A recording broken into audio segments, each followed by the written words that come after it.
How Taiwanese are preparing for a possible China invasion. Welcome to VOA Asia Weekly. I'm Chris Casqueo in Washington.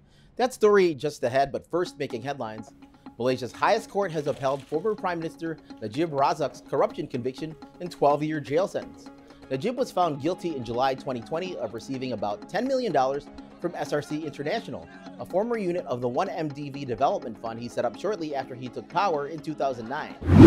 Thailand's constitutional court ruled that Prime Minister Prayut Chan-o-cha, a former general who came to power in a 2014 coup, must suspend his active duties while the court decides whether he has overstayed his legal term in office. Under the law, the deputy prime minister would assume the duties.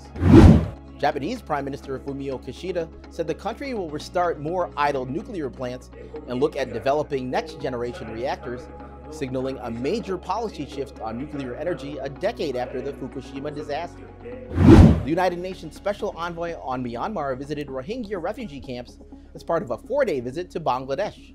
5 years ago, more than 700 Rohingya Muslims fled a brutal Myanmar military clearance operation that the U.S. has labeled genocide. Drying waterways and wilted crops are seen around Chinese megacity Chongqing as an unusually long and intense heat wave and accompanying drought have transformed the landscape. The governor of the U.S. state of Indiana visited Taiwan this week, the third visit from senior U.S. officials this month. As China continues to surround Taiwan with provocative military exercises, Taiwanese citizens are largely staying calm. Some residents, though, are taking steps to prepare in case of war, as VOA's Bill Gallo reports. These Taipei residents are preparing for the unthinkable, learning how to apply bandages and pack wounds at this civil defense training.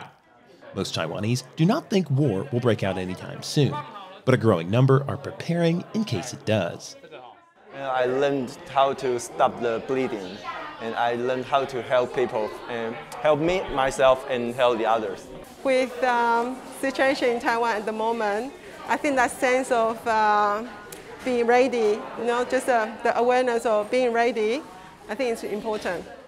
Taiwanese have dealt with China's threats for decades. Despite that familiarity, some say the current situation is more urgent than ever. Enoch Wu founded Forward Alliance, the NGO running this first aid workshop.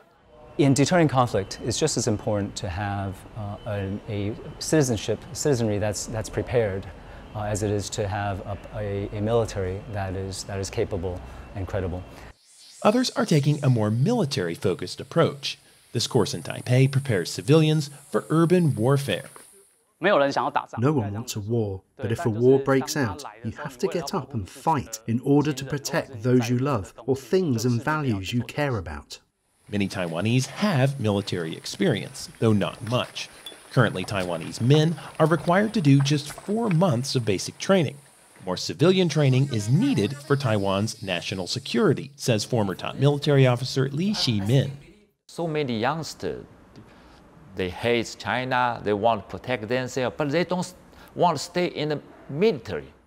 Li proposes a volunteer defense force to train Taiwanese to defend their own families and homes. It may catch on. A growing number of Taiwanese say they'd fight to defend their country.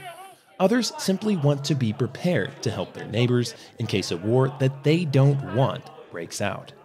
Bill Gallo, VOA News, Taipei, Taiwan. Visit our website, voanews.com, for the most up-to-date stories. You're watching VOA Asia Weekly.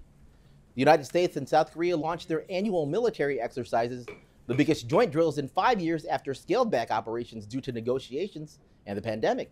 The Ulchi Freedom Shield exercises are due to last until September 1st and include field exercises and potentially tens of thousands of troops.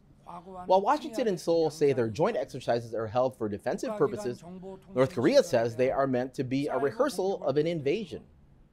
Finally, almost half of the Philippines schools reopened for in-class learning after 2 years of coronavirus lockdowns. More than 27 million students wearing masks headed back to schools across the country, while only about 46% of the country's schools will have in-person classes 5 times a week. The rest will continue a mix of in-person and online classes until November. That's all the time we have here on VOA Asia Weekly. Thank you so much for joining us. I'm Chris Casquejo. Please be sure to tune in again next week.